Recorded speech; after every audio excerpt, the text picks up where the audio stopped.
Sed muy bienvenidas todas las personas que estáis escuchando hoy el podcast del blog Tigriteando. Con vosotros y vosotras, ¿veis?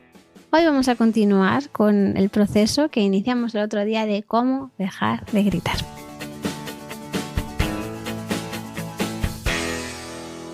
El primero es porque nos creemos con derecho, quizás no a un nivel racional, pero sí hemos crecido con esa creencia de que los adultos tienen derecho a gritar a los niños y las niñas. Es decir, nos hemos criado en un sistema en el que había verticalidad en las relaciones, no había horizontalidad.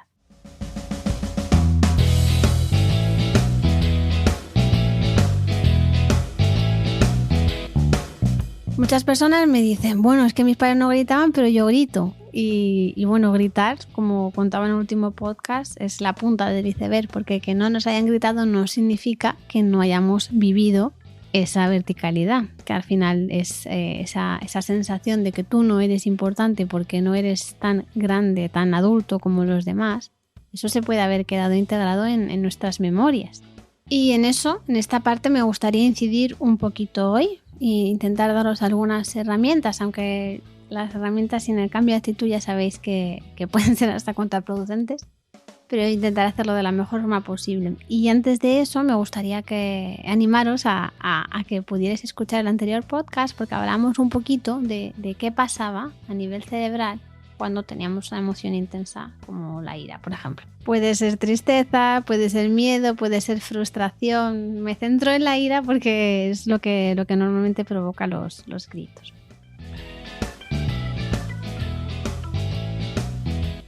Nuestro cerebro está totalmente destapado, como dice Siegel, cuando nuestra emoción de ira, de rabia queda totalmente expuesta, se produce una descarga de adrenalina, y esa descarga de adrenalina es lo que nos permite sobrevivir, lo que, como os decía, una vez que nos hemos dado cuenta de que estamos ante un peligro, por ejemplo, vamos paseando por el campo, escuchamos un ruido y antes de saber si es un cochino jabalí o un conejito bebé, nuestra mente ya está protegiéndolo, nuestro cerebro está actuando de forma que nos permita o bien luchar, o bien huir, o bien quedarnos paralizados, que es otra de las posibilidades que nos da la naturaleza.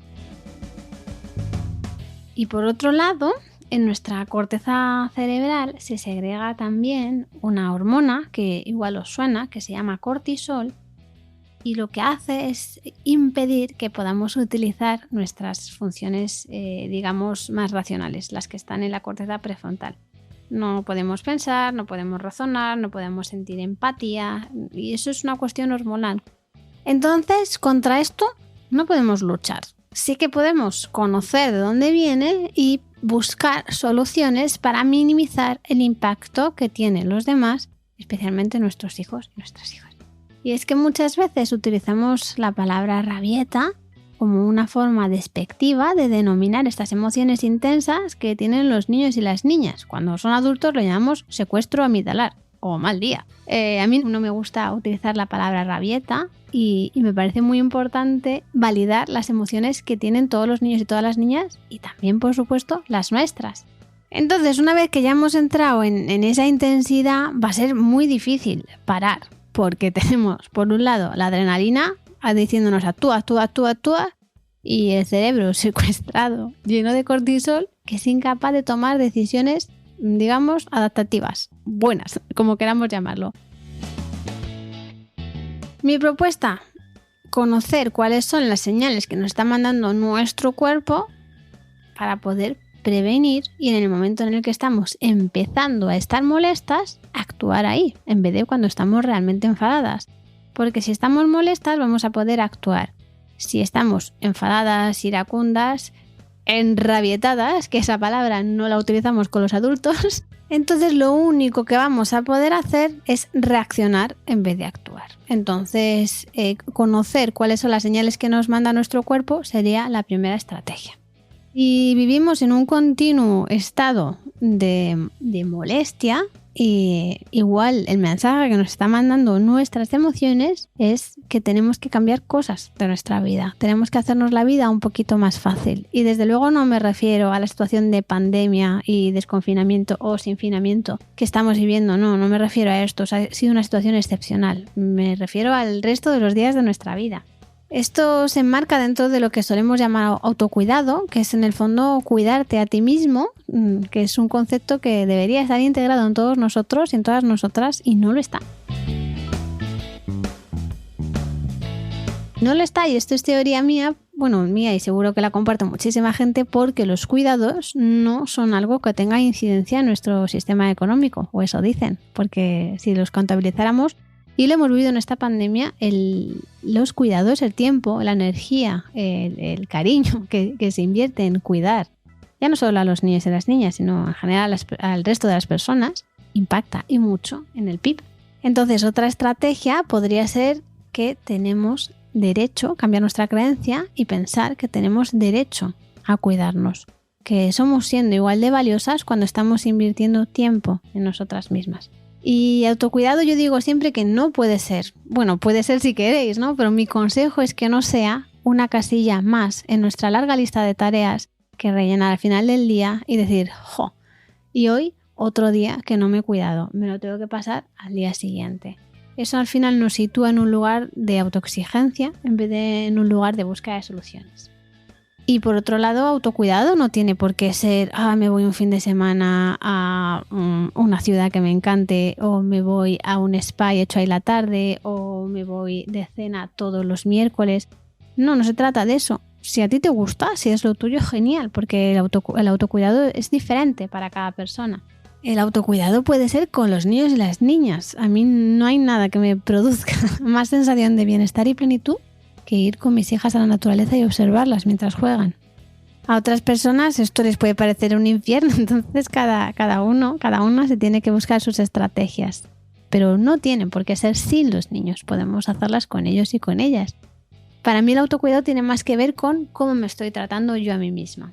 Cómo me hablo, cómo cuido mis emociones, cómo me trato cuando cometo un error, cómo me animo, cómo me aliento. Para mí eso es el verdadero autocuidado, el ponerme yo en primer lugar. Y ponerme yo en primer lugar no significa que los otros no estén cerquita, porque pueden estar muy cerquita, pero yo en un nivel un poquito superior, un escalón más, porque yo soy la persona más importante de nuestra vida, y esto es algo que a muchas personas les choca que yo diga esto, porque debo de tener como un halo de maternidad, no sé muy bien por qué, por las cosas que digo en redes sociales, pero el bienestar de mis hijas para mí es muy importante y mi bienestar es todavía más importante, porque si yo no me encuentro bien, no voy a poder cuidarlas bien.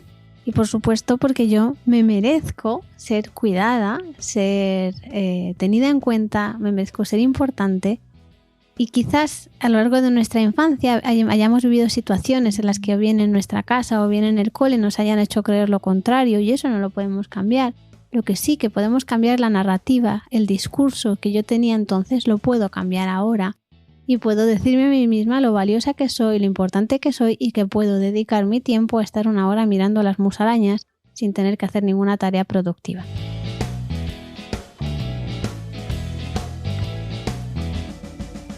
La doctora Montessori, seguro que me lo habéis oído decir 1000 veces porque es una cita que a mí me encanta y que mueve mucho mi vida. Decía que los grandes peligros del educador o la educadora son el orgullo y la cólera, el orgullo y la ira. Para poder ser un educador o educadora humilde y en calma, hace falta mucho trabajo personal. Y hace falta mucho trabajo personal porque la mayoría de nosotros, no digo todo el mundo, pero la mayoría, al menos las personas con las que yo me encuentro, no hemos sido totalmente respetadas en nuestra infancia, y eso hace que nos hayamos construido determinadas creencias que ahora pues son más difíciles de eliminar. Es decir, ahora nos apuntamos a hacer cursos de mindfulness cuando un niño de 2 años está ahí en su momento total y absoluto de aquí a ahora, totalmente presente cuando está observando una fila de hormigas, y sin embargo le decimos venga, corre que llegamos tarde a. Pues con todos esos corre que llegamos tarde a que hemos vivido muchas personas en nuestra infancia, eso al final nos acaba construyendo. Entonces, bueno, nos toca hacer cursos o practicar para volver a entender que lo único que importa, bueno, no lo único que importa, sino que en lo que podemos incidir es en el aquí y en el ahora.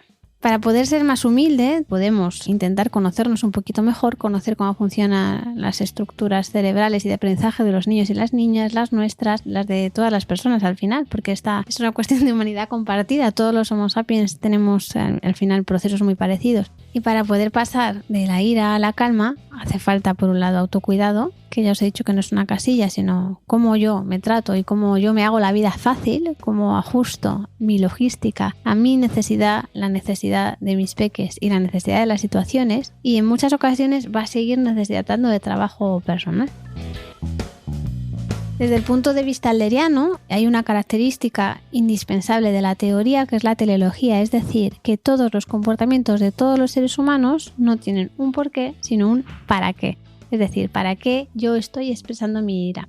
Lo estoy haciendo quizás para controlar a alguien, lo estoy haciendo para permitirme ser agresiva, lo estoy haciendo para castigar a alguien. No hablo solo de niños, no, estoy hablando de personas. Todo esto lo podemos hacer quizás con nuestras parejas, lo estemos haciendo. Porque al no tener esa necesidad de tratarlos bien, porque su mente absorbente ya ha pasado y ya que se hubieran cargado a su madre. Bueno, muchas veces nos sale con nuestra pareja más que con nuestros hijos e hijas. Y en el fondo, cuando gritamos a nuestra pareja, estamos también siendo influencia para nuestros hijos e hijas, así que esta información me parece importante para tenerla en cuenta cuando nos relacionamos con personas, no solo con nuestros peques. Es decir, ahora que ya sé que me enfado para algo, vamos a intentar escuchar lo que nos está diciendo la emoción y vamos a actuar en consecuencia. Un ejemplo personal, en esa época que yo os conté en el último podcast que mi hija en ese momento no tenía un añito, pasó más o menos desde que tenía 9 meses hasta los 14 meses, fue la etapa más intensa en la que yo no dormía y ella no dormía. Cuando yo me enfadaba y gritaba, lo hacía porque no podía hacer otra cosa. También tenemos que aceptar esa parte de nuestra vida tal y como es, ¿no? En ese momento yo no tenía otras herramientas, no tenía esas estrategias. Pensaba que como yo estaba de excedencia tenía que ser la madre más top del universo, y la realidad es que estaba totalmente desbordada, estaba cansada, estaba agotada y aunque pedía ayuda, no la pedía de forma firme y amable. Después de gritar me sentía culpable, claro, y esa culpa también tiene un para qué.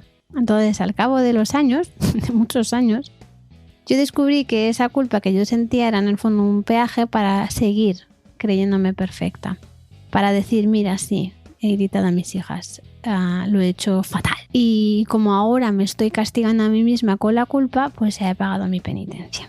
Así que el secreto del que llevo intentando hablaros en ya 2 podcasts es conocer que resulta que no soy una madre perfecta. Y está genial no ser una madre perfecta, porque en el fondo no es mi motivación ser una madre perfecta. Lo que quiero es disfrutar de este tiempo con mis hijas. Entonces, cuando yo me acepté como era, con mis imperfecciones, dejé de sentirme culpable, y al dejar de sentirme culpable, dejé también de gritar. Y hemos citado a Adler, hemos citado a María Montessori y tenemos que citar también a Yoda, que es uno de los grandes pensadores de este siglo. Yoda decía, el miedo es el camino hacia el lado oscuro, el miedo lleva a la ira lleva al odio, el odio lleva al sufrimiento. Con la culpa pasa algo parecido. Es una pescadilla que al final se muerde la cola. La alta exigencia lleva a un gran desgaste. El gran desgaste lleva a creernos que vivimos en modo supervivencia y por tanto destaparnos con más frecuencia. Esos destapes nos llevan a la culpa. La culpa, de nuevo, nos lleva a la exigencia. Hay que romper esta pescadilla que se muerde la cola, este círculo vicioso, como lo queramos llamar. Si pudo romperlo Darth Vader, Anakin Skywalker, todos podemos hacerlo, todos y todas. ¿Va a ser fácil? Pues no, pues Lord Voldemort no lo consiguió. Y ya creo que es el podcast más friki que he hecho en este año. No va a ser fácil, todas las personas no lo van a poder conseguir. Pero nosotros nos tenemos que enfocar en nuestro proceso. ¿Va a ser fácil? No. ¿Es posible? Sí. ¿Vamos a tener que hacerlo toda nuestra vida? Probablemente. Pico y pala, dice mi mentora Marisa Moya. Pico y pala para poder seguir trabajando en esto. Cosas que podemos hacer, que al final se me ha ido el tiempo del podcast y no os he dado las estrategias, pues ser firmes y amables a la vez. ¿Qué quiere decir esto? Que pongamos límites. Estamos todo el día diciendo, no, es que los niños necesitan límites, porque los niños necesitan límites, porque bla, bla, bla, límites. Igual, donde hay que poner límites es en las otras personas que son adultas. Desde el reparto de tareas hasta cómo se meten otras personas en mi vida, pasando por cuestiones laborales. Hay 1000 cosas que podemos hacer para tener una vida más fácil. Cada uno dentro de su parcela de poder y posibilidades, sin irnos a la perfección más absoluta. Nada de pensar, bueno, es que todo esto se soluciona viviendo en una granja de gallinas en medio del monte. No, tampoco es eso, pero siempre podemos tomar decisiones que nos acerquen un poquito más a esa vida que nos gustaría tener. Por otro lado, vamos a investigar cómo fue nuestra vinculación, si estamos teniendo o no un apego seguro, cómo fue la vinculación con nuestro cuidador o cuidadores de referencia, qué pasó en nuestra infancia. Vamos a intentar investigar por ahí, vamos a intentar entender por qué cuando mi hijo o mi hija hace algo que si lo racionalizo pues tampoco pasa nada, como por ejemplo llenar la mesa de agua, porque yo me enfado por eso, porque reacciono en vez de decirle, hey, está llena de agua la mesa, te ayuda a limpiarla. O cuando los peques tienen emociones muy grandes de tristeza, de frustración o de ira, y a mí eso me hace enfadarme, porque quizás cuando yo era pequeño no se me permitió, y entonces eso hace que en este momento me esté conectando con esas emociones reprimidas de mi infancia. Vamos también a explorar por ahí.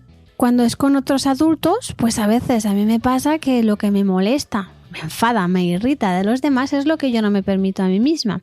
Entonces también eso me da mucha información. Hay cosas que estoy muy feliz de no permitirme a mí misma y hay otras que igual sí que me gustaría permitirme y es un sitio, un lugar por el que puedo empezar a trabajar. Y trabajar la compasión, que siempre la compasión empieza por la autocompasión y la autoaceptación, el autocuidado, el autocariño, todo al final es auto.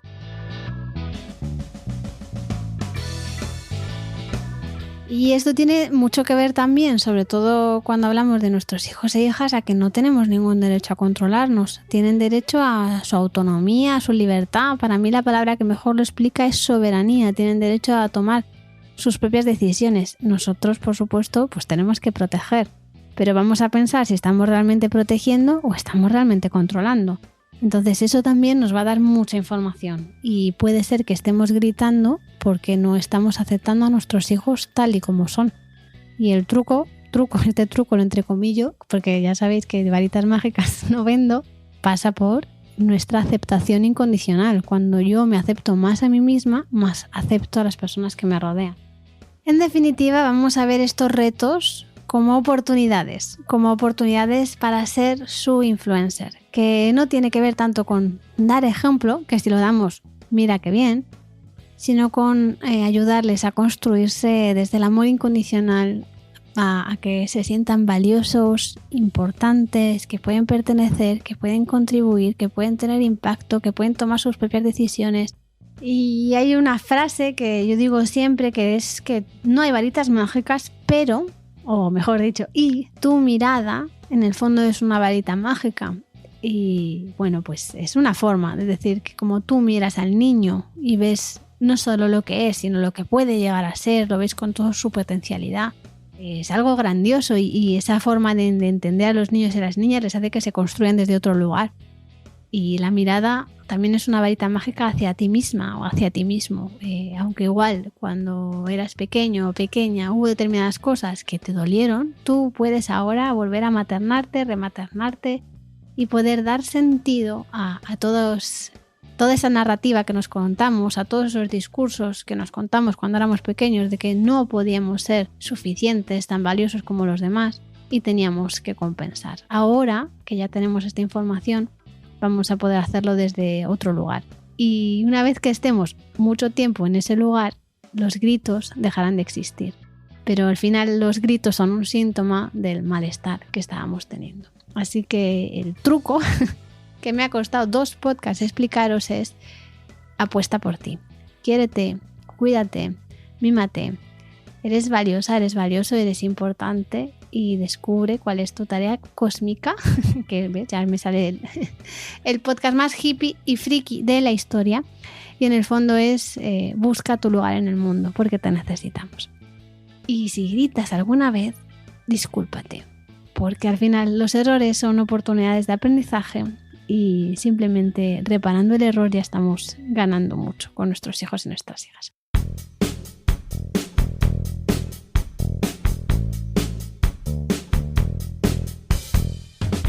Un beso muy grande, que tengáis una muy feliz semana. Nos escuchamos en el siguiente podcast. Beso muy grande.